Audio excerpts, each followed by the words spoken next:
Hey everybody, welcome into the back room. I'm Andy Ostroy. Really looking forward to our conversation today with forensic and social psychiatrist Dr. Bandy Lee. We shall get to her in a second, but first, thank you for tuning in. We appreciate you listening, and we'd love to hear your comments. So email us at backroomandy@gmail.com and or post on our social media, and we'll read some feedback next time. And if you like the podcast, please rate and review and follow or subscribe, and you'll be notified every time we post a new episode. So, Dr. Bandy X Lee, MD, is a forensic and social psychiatrist and a world expert on violence who taught at Yale School of Medicine and Yale Law School for 17 years before joining the Harvard program in psychiatry and the law. She became known to the public for leading a group of mental health professional colleagues in breaking the silence about former President Donald Trump's dangerous psychology and publishing the New York Times bestseller, The Dangerous Case of Donald Trump. 27 psychiatrists and mental health experts assess a president. The book came out of an ethics conference she organized at Yale School of Medicine, which led to her consulting with over 50 members of the U.S. Congress. She is currently president of the World Mental Health Coalition. She penned over 300 opinion editorials in outlets such as The Guardian, The New York Times, The Boston Globe, The Independent, and Politico. And her new book is titled The More Dangerous Case of Donald Trump. 40 psychiatrists and mental health experts warn anew. Dr. Lee, welcome into the back room. Thank you for having me. So in addition to talking with you about Trump, you're also an expert on the subject of violence. And yesterday we had consequential news out of Los Angeles with regard to the Menendez brothers case, where the district attorney is recommending to the judge that the brothers be resentenced. This case stems back from the 80s. Famously, they made claims of sexual abuse when they were younger, and they felt they were going to be killed by their parents and shot both their parents. There's been this whole TikTok movement by young people to get them freed, and I think Kim Kardashian has been behind it and a couple other celebrities. So the issue is really, does anything truly justify murder in the absence of a real-time, in-the-moment self-defense situation? Does being sexually abused, in a sense, give someone the right to kill, even if it's your parents? Yes, I believe that increasingly the influence of early sexual abuse in the triggering of later violence is becoming more and more into our awareness. We have often underplayed the effects of sexual violence in childhood, but the Center for Disease Control and Prevention came out with an astonishing finding of rates and influence on future behavior a number of years ago in its Adverse Childhood Experiences study, which showed that sexual violence against children happens at a rate far greater than we ever thought. This is early childhood where one feels helpless, vulnerable, and when one is violated by individuals who are supposed to be caring for them. That seems to be one of the most intolerable, difficult experiences one can have. So oftentimes, these childhood experiences are brought up as mitigate factors in sentencing or in adjudicating violent acts. But more and more, we are discovering that these individuals have been so traumatized that they can very well see the murders, for example, of one's parents, finally, when they have the physical and adult capacities to do so, to actually be a form of self-defense. Now, of course, this has to be looked into. The cases have to be closely examined, and a forensic psychiatrist such as myself would weigh the specific situations. But we are not far away from actually viewing these acts as a form of self-defense, or at least an understandable reaction to what they have endured. It's certainly understandable, everything you said.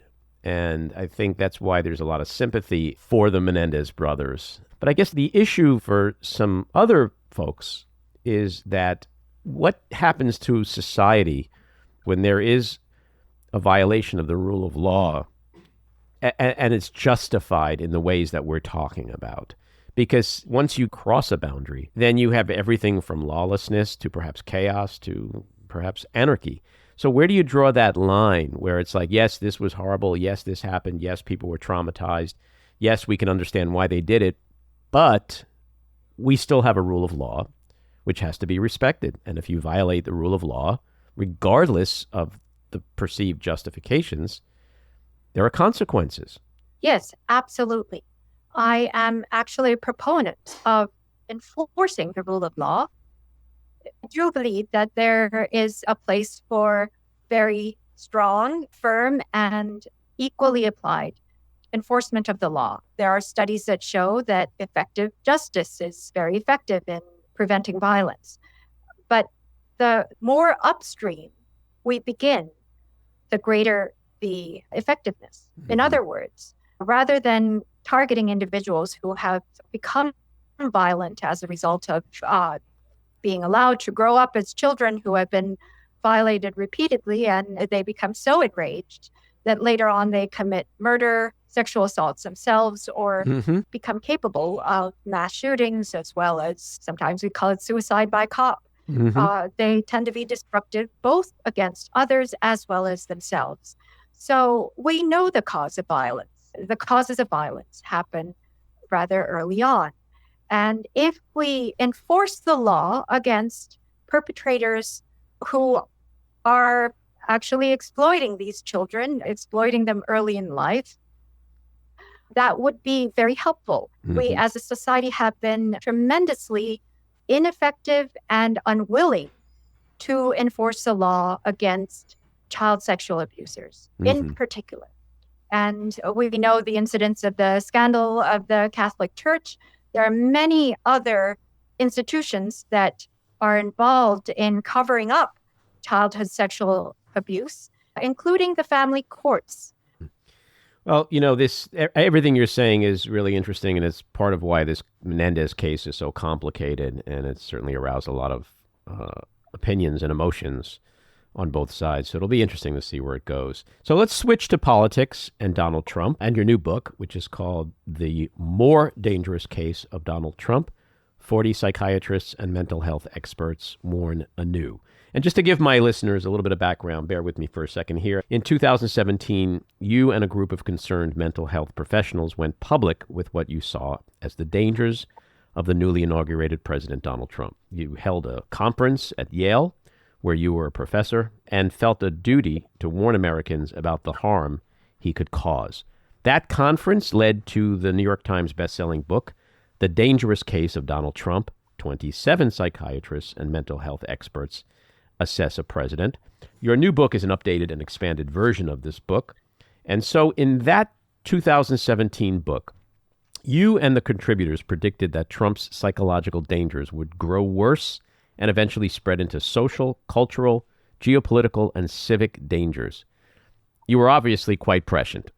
What was the foundation or evidence you used to form the basis of these critical concerns and dire warnings about Trump back then? Yes, thank you for encapsulating what we had observed and warned against so well.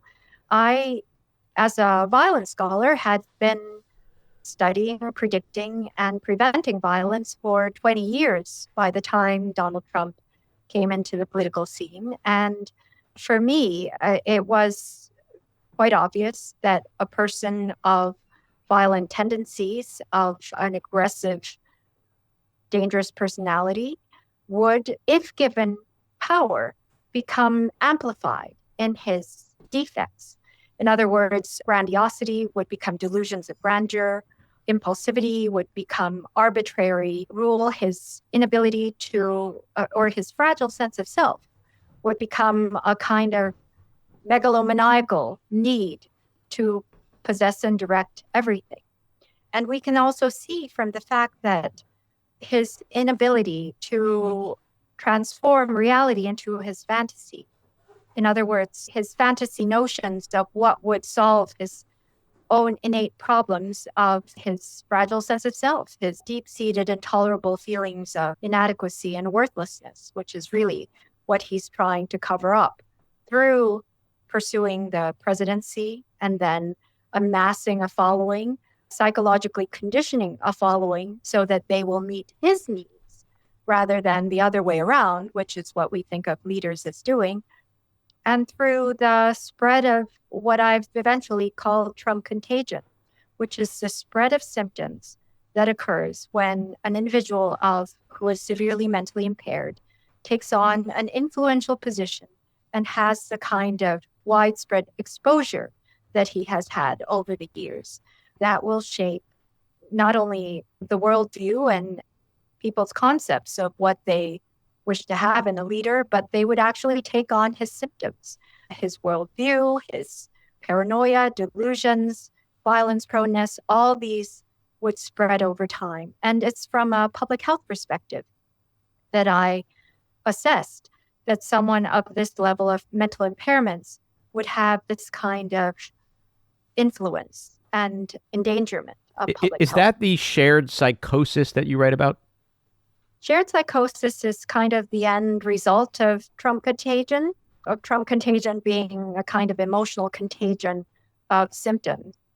And eventually, shared psychosis is what happens when what are called the secondary individuals almost look identical to the primary individual. In other words, they appear as if they have the same disorder as the initial person with the symptoms. Now, having worked in public sector settings, in prisons and jails and state hospitals, I have seen this a great deal because individuals often go untreated for long periods of time, and their symptoms become severe. They often take on dominant positions, such as leader of crimes, or the head of street gangs, or the prison block. And one would think that it would be the healthy individuals who make the sick individual better. But without proper intervention, what actually happens is that the symptoms of the severely affected individual spreads to their subordinates, those who are less dominant in the family setting, in the street gang setting, and to the point where they all look as if they have the same disorder. So when I come in as a psychiatrist, I have to take a careful history to try to figure out who is the primary individual and who are the secondary, previously healthy individuals who merely took on the symptoms by contagion. And once I identify the primary individual by history, I only need to hospitalize or separate the cell block of that one individual. And then the rest of the individuals return to their normal state or their previous state of not having the delusions or psychosis in certain cases. Mm-hmm. Sometimes they have take on manic symptoms. It really doesn't matter what the symptoms are. Certain symptoms spread more rapidly than others, but the fact that mental symptoms do spread is a phenomenon that's often not well known, or I would say even denied by those who wish to push pharmaceutical treatments over psychosocial treatments. But these phenomena have been documented for 150 years, have been studied extensively, and lately have been found to be more common than previously thought. And I believe that this is what we are observing at large, because for mental symptoms, you do not require physical exposure for their spread. You only require emotional bonds. And the kinds of social media environment and mass media environment that we currently have, they are extremely conducive to the spread of severe symptoms. Mm-hmm. And you've also written about narcissistic symbiosis. What is that? Narcissistic symbiosis is the formation of emotional bonds. In the very beginning, when a narcissistically wounded individual who is essentially developmentally arrested comes in contact with a population where a large proportion is also narcissistically wounded. And so what's happening underneath is the kind of narcissistic wounds that predispose individuals to violence. And when such a wounded leader comes in contact with wounded portions in the population, they form a magnetic attraction with each other. In other words, the leader, through his defensively overcompensated poor self-image, which exhibits in the form of grandiosity. Only I can fix things. I know better than the generals. I am an expert on everything. I can fix everything. It sounds like what you're describing is not just a description of Trump, but you're really getting into the psychology of Trumpism and his followers. Yes, absolutely. It takes a vulnerable population to be attracted to such a leader in the first place. And so decades of rapidly escalating inequality, especially socioeconomic inequalities, also augment other types of inequalities such as racism and sexism, and therefore make the population more vulnerable and attracted to such a narcissistically wounded leader.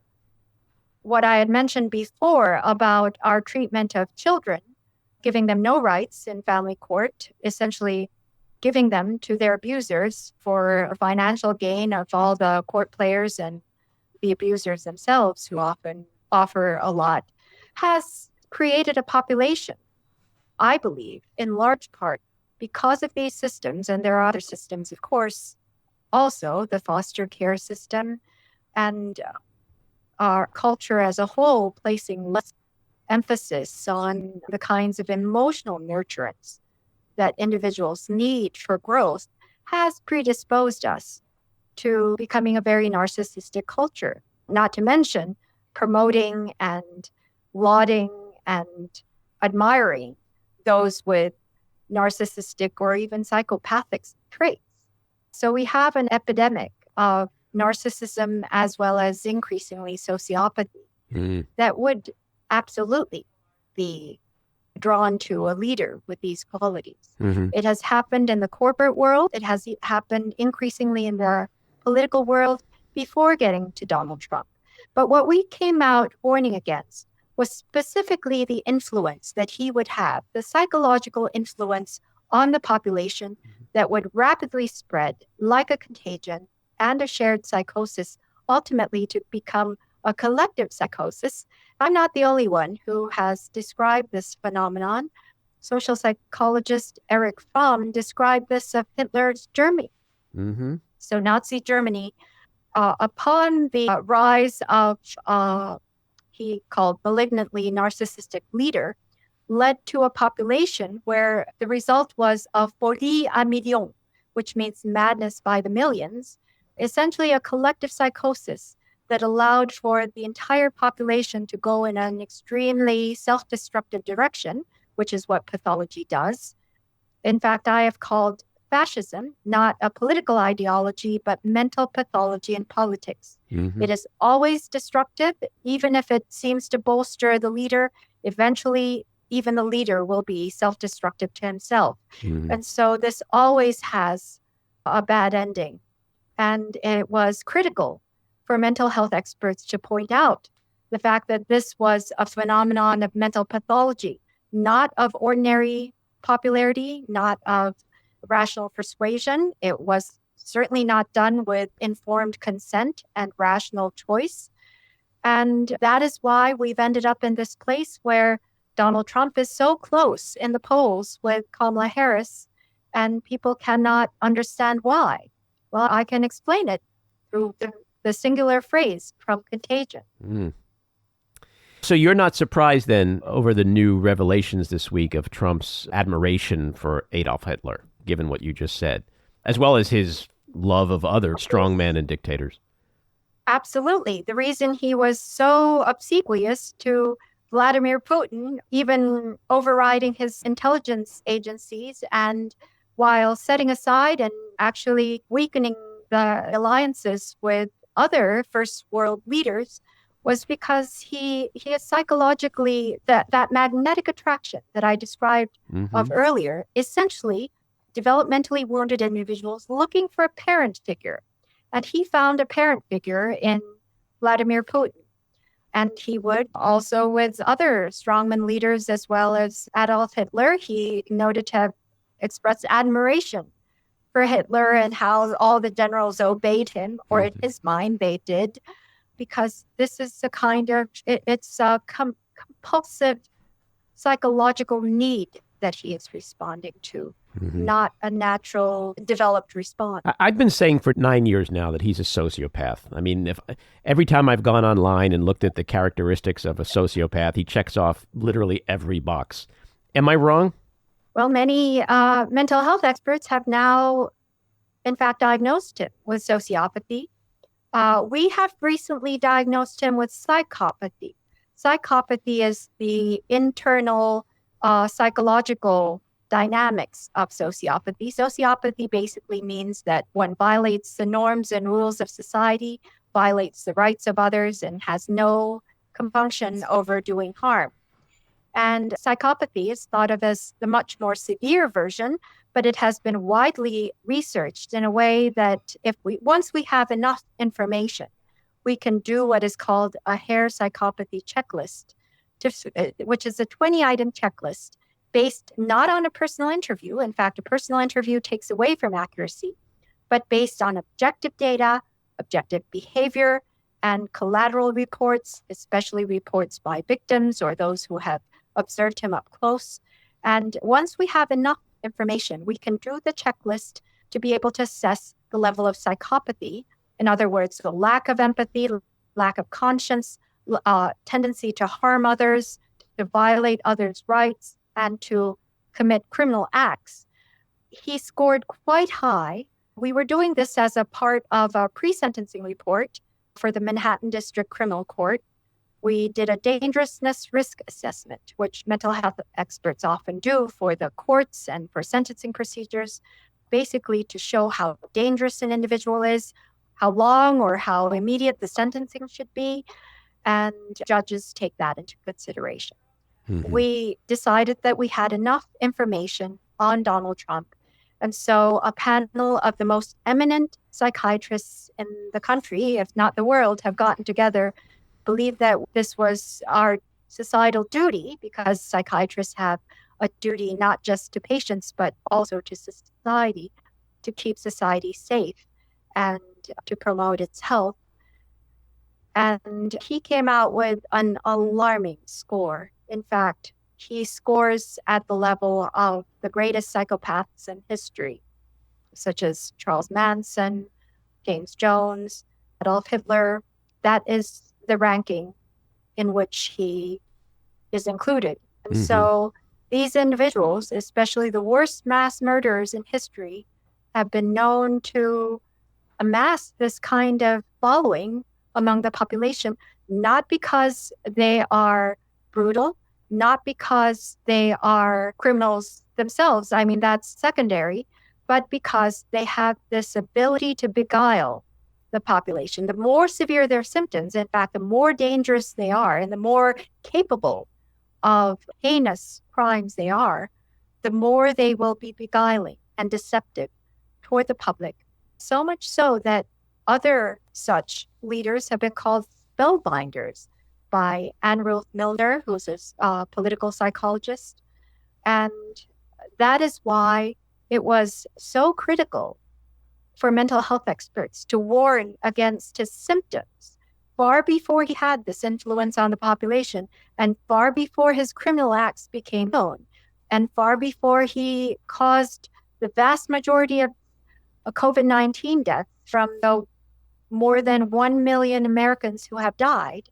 We felt the need to warn the public, because prevention works far more effectively than intervening after the effect of any violent act, but also in preventing this kind of public health danger we are in right now, because so many are willing to vote for this dangerous man, despite being warned now, because they no longer have their agency. They no longer have their mental capacity and independent discernment, let alone their personality or personhood, as he has usurped them over time to build his personality cult, which is essentially to instrumentalize people into becoming tools for his own psychological buttressing of what I originally spoke about, his fragile sense of self and his true feelings of inadequacy, worthlessness, and emptiness.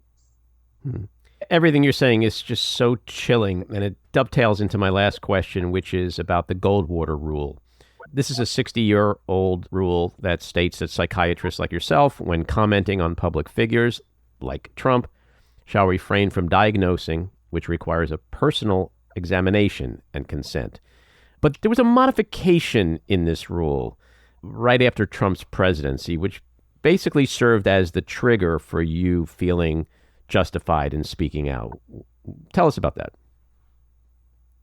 Yes, absolutely. It was in March 2017, what they called reaffirmation, but it was actually a whole new rule. It went from the Goldwater rule, which was actually insignificant. Most psychiatrists hadn't even heard about it. It wasn't taught in any training program.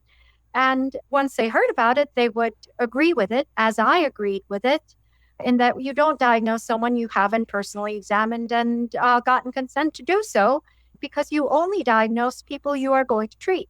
And these are private patients. So you don't go around breaching confidentiality, which is really the bedrock of psychiatry. But even so, that confidentiality, that patient confidentiality has an exception, which is danger to self, others, or the public. But that aside, what the American Psychiatric Association did in 2017, barely 2 months after Trump's inauguration, was they modified the rule to create a universal gag order, meaning not only are you not permitted to diagnose someone without a personal examination or consent, but you cannot comment on any aspect of any of their observable speech, behavior, or acts, meaning anything at all. So no comment whatsoever is allowed in public unless you have personally interviewed them and gotten their consent to speak about them, which makes no sense at all because functional assessments actually do not require a personal interview, just like the dangerousness assessment I spoke with you about. Also, fitness evaluations do not require a personal interview because people often mislead or can lie. It's better to get the information from those who observe them, from around them, their coworkers and close associates. So that doesn't apply. Secondly, getting consent doesn't apply because you're not publicizing their personal diagnosis. You're doing an evaluation for the public. Oftentimes when mental health experts are asked to do a dangerousness or a fitness evaluation, they're asked by governments, the courts, employers, not by the evaluee. So consent does not apply here. So by confounding those two, the APA absolutely should have known the difference, but the public wouldn't have. And so I actually have called this a disinformation campaign that was an authoritarian act that, as a result, has facilitated the rise of authoritarianism in ways far beyond any factor has done in the Trump era. That is because authoritarianism, as I had mentioned before, starts with the mental impairments of an individual who has risen to power.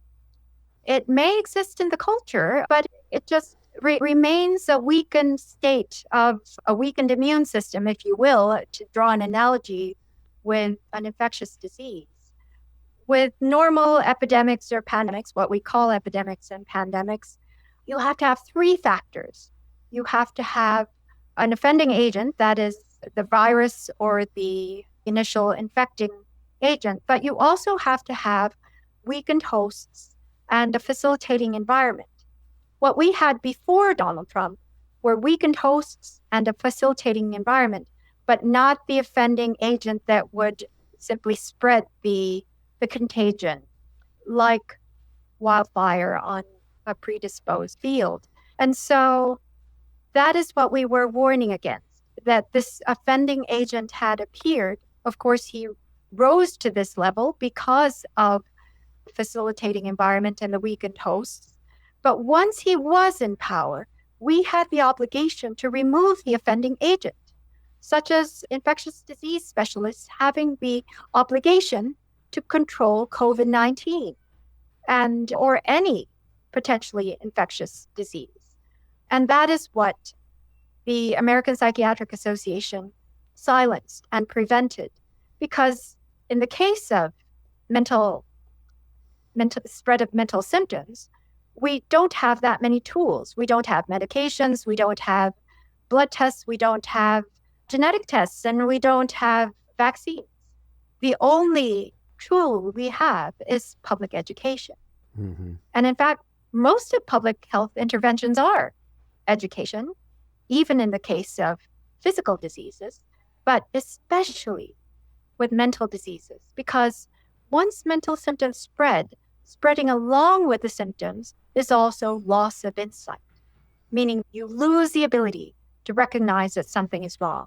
In fact, the more severe the symptoms are, the more you will double down that nothing is wrong, that you don't need treatment, and that the other side, the healthy side, is the sick side. That is what mental disease causes one to do in order to deny one's own sickness. Yeah, that's the projection that we see. Well, Yes, exactly. there's a lot of people who greatly appreciate you and your colleagues from coming forward as early as you did and warning us about Trump. So keep up the good work. The new book, again, is The More Dangerous Case of Donald Trump. 40 psychiatrists and mental health experts warn anew. Good luck with that. I also want to point out, because you mentioned contagion a few times, you had a book that came out earlier this year called The Psychology of Trump Contagion, An Existential Danger to American Democracy and All Humankind. People should check that out as well. Dr. Lee, thank you for a fascinating conversation. Thank you very much for having me. Alrighty. Take care. This episode of The Back Room was edited and produced by me, Andy Ostroy. It was co-edited and co-produced by Maddie Rosenberg and co-produced by Jen Hammoud. Our theme song was composed by Andrew Hollander, and our logo was designed by Cricket Langell. And special thanks to Patricia Wind. Please take a moment to rate and review the podcast, and also follow or subscribe. Until next time, keep your eyes on Washington, Hollywood, and your own backyards, and have a great week.